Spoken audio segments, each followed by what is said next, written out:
All right, folks. So OpenClaw just dumped a new release on us. It's just massive new release, and we want to talk about the new features that are in this version 2.25. So we made a presentation and we tested it out prior to making this video. And one of the key improvements, I would say, there's two key improvements. One is heartbeat DM delivery. Yep. This actually applies to you because you've actually been constantly asking it to reply to you and make sure everything's okay and checking up on you. But the other very big update is the sub-agent delivery feature. And we can go into this in a little bit of detail because sub-agent delivery is overhauled, but there's still some tweaks that we found were particularly useful in this update that we'll just relay our experience with it. So if you guys like watching AI content, we do real world AI content, not like, oh, let's make $10,000 SEO or whatever, but real deliverables on here. So make sure to stay tuned, subscribe to the channel, whatever. Let's get started. So first and foremost, okay, OpenClaw key updates. 2.25, yes, we just talked about the key features. The key one that I would really want to say is, other than gateway hardening and stuff and security, that's always important, I would say is the sub-agent delivery feature.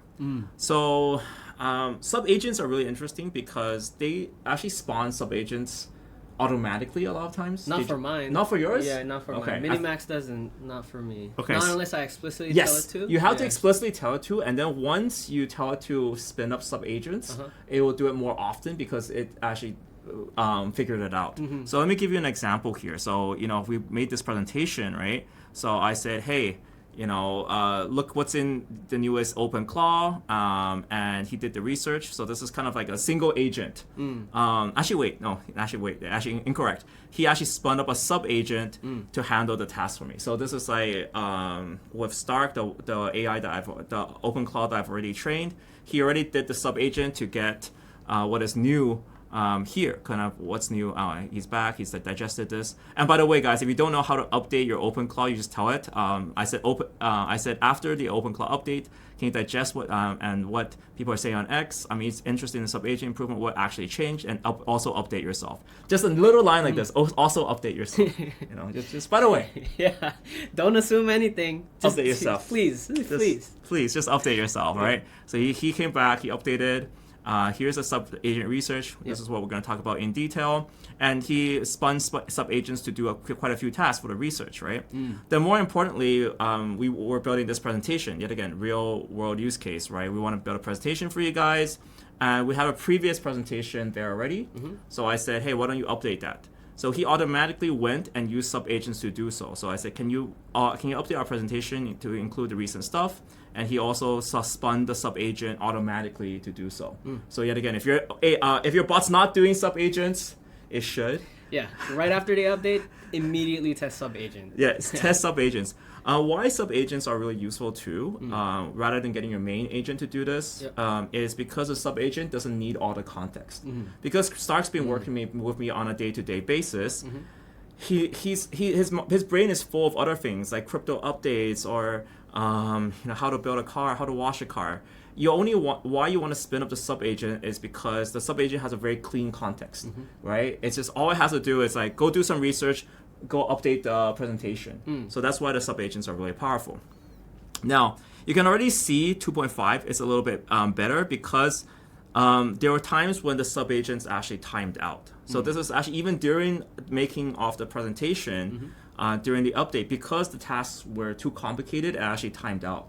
So you can actually see the new OpenClaw at work here, where it now tells you when it times out. So before this, it's like it tries to do the sub-agent, it vanishes, and you never see it again. I've experienced this before, where like the sub-agent's gone. I'm like, Stark, you told me to wait 5 minutes, right? Yeah. And then where's the stuff? Yeah. Right. And I'm still waiting. I'm still waiting. I'm like, yo.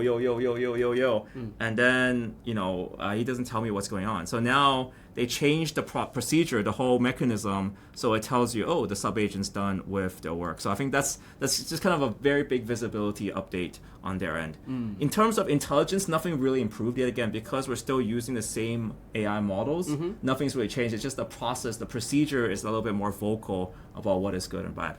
The last thing I want to say here, just for on this slide, is that it also tracks the cron jobs. So you were saying on your bot, it actually sometimes didn't even run the cron jobs. It doesn't run the cron jobs. Or maybe it failed. You don't know. Yeah. And if it does run the cron job, it's at a wrong time. Right, so, right. That might be your time settings on your PC. That might on your VPS. But yeah.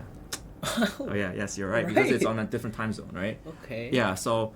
But the key thing is sometimes you don't know why it failed. Yeah. Right. So which is why they changed it. So it's a lot better, and there's just a better cleanup system for it too.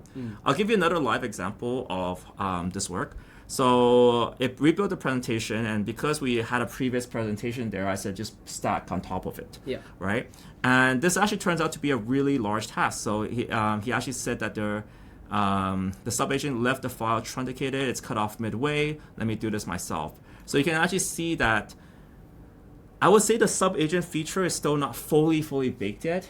I would still use sub-agents because it has less context, but you can already see that Stark was kind of double checking on the work, right? And making sure the sub-agent completes its tasks.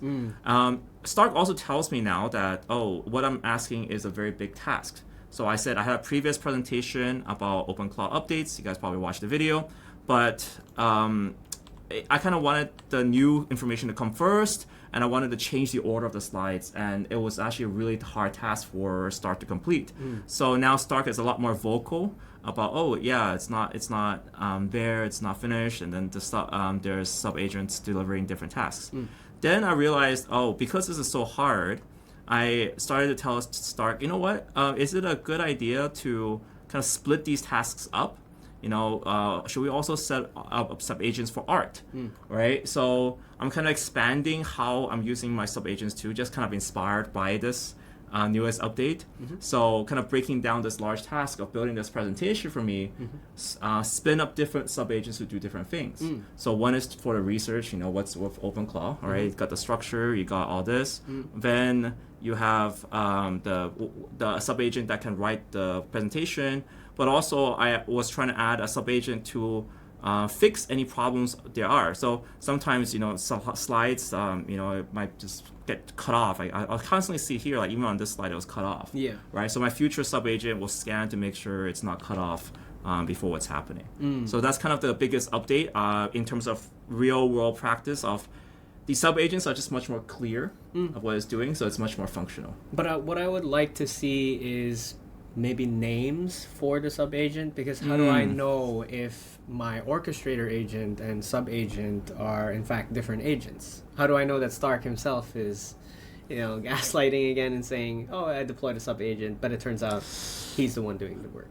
I did that earlier. Yeah. I named my sub-agents, and I realized, you know what, I don't care for names. Okay. But I think maybe each person is different. But I think you should try that, like to see which one's activated, to see what it's on. I mean, technically speaking, these sub-agents are all running Opus 4.6 or whatever model that you want on the back end. So technically, they're not different people. You just structure it like that. But you are good in the sense that we should see like more optics, and I think you can tell Stark that, like, yo, give some names to your sub agents, and then we'll give them a little bit of personalities to there. I think that could work. Maybe, right? Yeah. So that's kind of what's new. To catch up as well, we didn't do a video on just an Android feature that I didn't use Android. So yet again, sorry guys. There's a new Android update, but I don't use it. So I'll be honest, I didn't really use it. So that was kind of the other big feature on here. And then some documentation updates. So those are kind of the key ones. The previous ones was the Kilo provider. That was actually quite interesting if you want to use different, like save money and use different providers. And the vision, I haven't tested out yet. This is actually a very big feature that I want to do a video on, where Moonshot Kimmy Vision can understand video content. And I think that would be pretty cool to do a video on. But those are kind of the key drops that were released previously. And then I think there's not too much previously. A lot of security updates What I would also say that's interesting after browsing through their updates is that they have a lot of people working on this. This is why OpenClaw is being developed very quickly. It's, we thought it would be closed claw after Peter Steinberg got he got hired by OpenAI, and we know OpenAI is very closed source, right? Yeah. But the project itself seems to be at this current point lots of people contributing to it, so that seems to be really cool that they have a strong community really building on every day, which is yet again why we kind of want to play with it every day and test out the new features. There's also a lot of updates for just communication side, so if you guys use like Telegram, Discord, the visibility should be improved as well.